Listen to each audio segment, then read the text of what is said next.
Lately I discovered something very scary in the bilge directly underneath of the stuffing box. It's definitely wood. A spanner.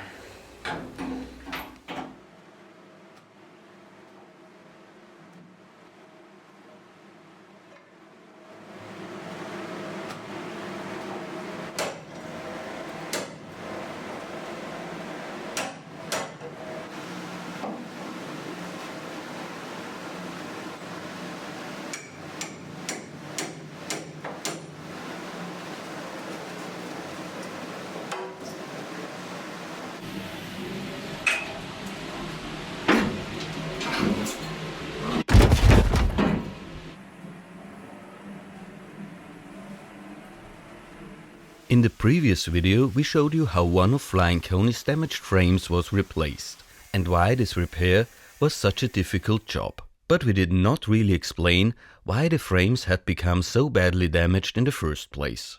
The corrosion was not evenly spread out throughout the ship. The worst areas were in the form of fish hold and the forecastle, especially at the bottom of the frames, just where the concrete started. For many years these parts had been hidden behind the interior, the flooring and 76-year-old insulation.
The main problem in the former fish hold was the original insulation from Flying Coney's fishing days. It had been installed when the ship was rebuilt in 1950 and was still in place when we bought her. The insulation was made from cork, which was a common material at the time. But cork can absorb and retain moisture. For a ship that had been neglected for many years, this became a serious problem. Flying Coney had not been properly heated or ventilated, and there were also several places where rainwater could enter through the deck. As a result, the old insulation remained damp and kept the steel behind it wet for long periods of time. Of course, the coating underneath had never been renewed, because the insulation made the steel inaccessible, and no coating from that time was designed to protect the steel for more than 70 years. By the time we opened these areas, much of the original coating had completely disappeared. On the hull plating, the insulation only covered the inner surface, so one side. But around the frames, it surrounded the steel on both sides. This kept almost the entire surface of the frames damp, causing them to corrode much faster than the hull plating besides them.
In the forward part of the ship there was a different problem.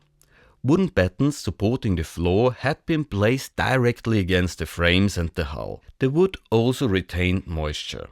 In 2 places it had even caused holes in the hull plating, and it had seriously weakened the lower sections of several frames. And then there was the concrete ballast. Concrete was commonly used as a ballast in trawlers like Flying Coney, and it is still used today. When she was built, leftover scrap metal from the riveting process was left in the bottom of the hull. Once the work was finished, concrete was simply poured over it, adding some extra weight low down in the ship. One major advantage of concrete ballast is that it creates a flat and practical floor. This made it particularly useful in the fish holes of working fishing vessels. When the concrete is intact and properly bonded to the hull, it also seals the steel underneath. Neither moisture nor air can reach it, so the covered steel remains very well protected. We could see this in Flying Coney's thickness measurements. The hull plating underneath the concrete was generally better preserved than the plating above it. However, concrete can also cause serious problems along its upper edge. Moisture can remain there for longer periods, which is why the worst corrosion was concentrated directly along the upper edge of the concrete. Therefore, every frame in the former fish hold and the forecastle was affected in roughly the same area. But the damage was not spread throughout the entire ship. In the engine room and underneath the aft cabin, the frames were still in good condition.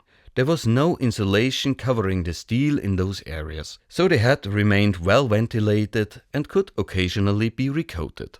The contrast showed us that the problem was not the age of the steel. The real problem was that the cork, the wood and the concrete had kept the steel damp in places that could not be inspected or repainted.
Lately I discovered something very scary in the bilge directly underneath of the stuffing box, and that is a piece of wood that's in there for a really long time.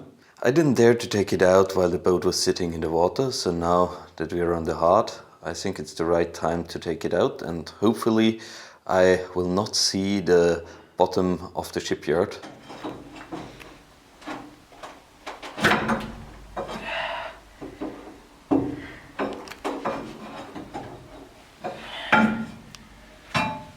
Is it moving? I don't know. It's definitely wood. start.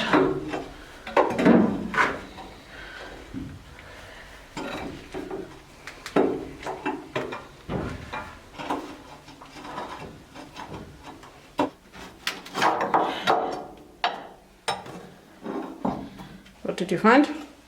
A spanner.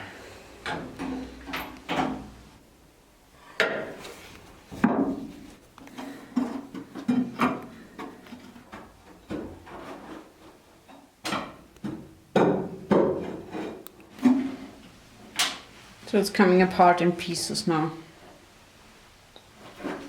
I hope so.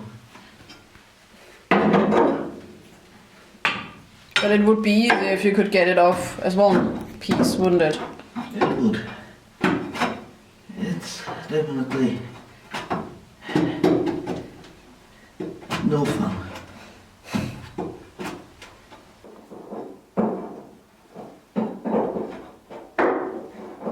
So I thought it's an easy 10-minute job, maybe a little bit dirty, but that's it.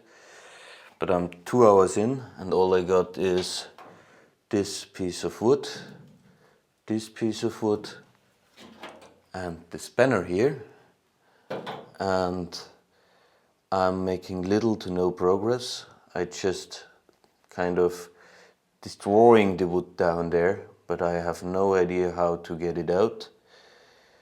It's very late in the evening. I hope to get it done. Look, John, these are my hands. Well, with gloves, but these are my gloves. Horrible, horrible job. I think it's the most horrible job I've ever did on Flying Coney, and that means something. Eventually we decided to call it a day and leave the remaining timber to our volunteer Christian.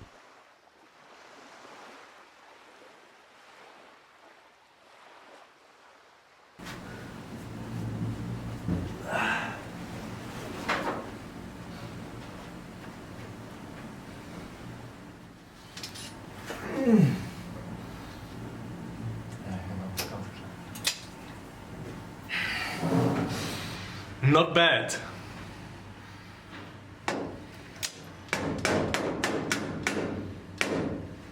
Christian spent an entire day inside the engine room bilge, removing it piece by piece. It turned out that the timber had been there since the ship was built. It had originally been used to keep the hull plates at the correct distance while they were being riveted together. Removing it was dirty, uncomfortable, and incredibly time-consuming work. But Christian managed to get every last piece out. We are extremely grateful that he volunteered to help us with it. And cleaning the bilge was not the only job he tackled during his time aboard. So you will definitely see him again in some of our upcoming videos.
So a lot of progress has been made.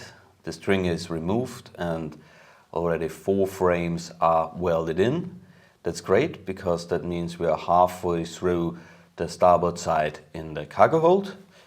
And now it's just a matter of 2 more frames and the stringer, and that should be done tomorrow. And I'm absolutely thrilled how the welds Henrik did turned out. It was not easy because there is still some corrosion left on the hull, and that makes welding more difficult, but he's a great welder, so he figured a way out how to do it, and it turned out quite nicely, and the ship is stronger than ever. The damage was serious, but it was concentrated in two parts of the ship. The former fishhold was by far the worst area. All the frames were damaged, some were even completely gone, and both stringers had to be replaced. In the forecastle, the damage was much more limited. There, only small sections at the bottom of the frames needed to be renewed. Of course, we also measured the hull plating itself to make sure it was still strong enough. Luckily, the results were extremely good.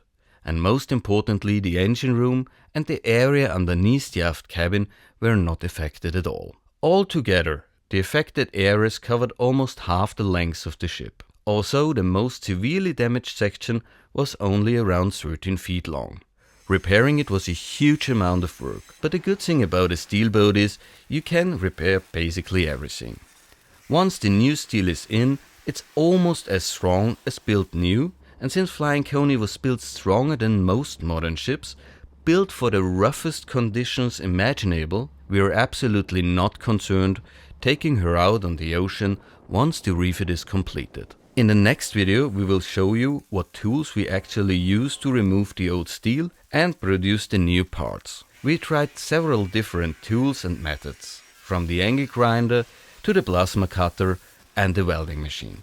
And we quickly learned that there was no single perfect tool for every part of the repair. A huge thank you to everyone who supported our project and makes it possible for us to continue restoring Flying Coney. If you would like to support us too, you can join our crew on Patreon. This month you can try it free for 7 days and get access to our real-time updates and regular crew meetings on Zoom. Thank you so much for watching, and see you next Friday.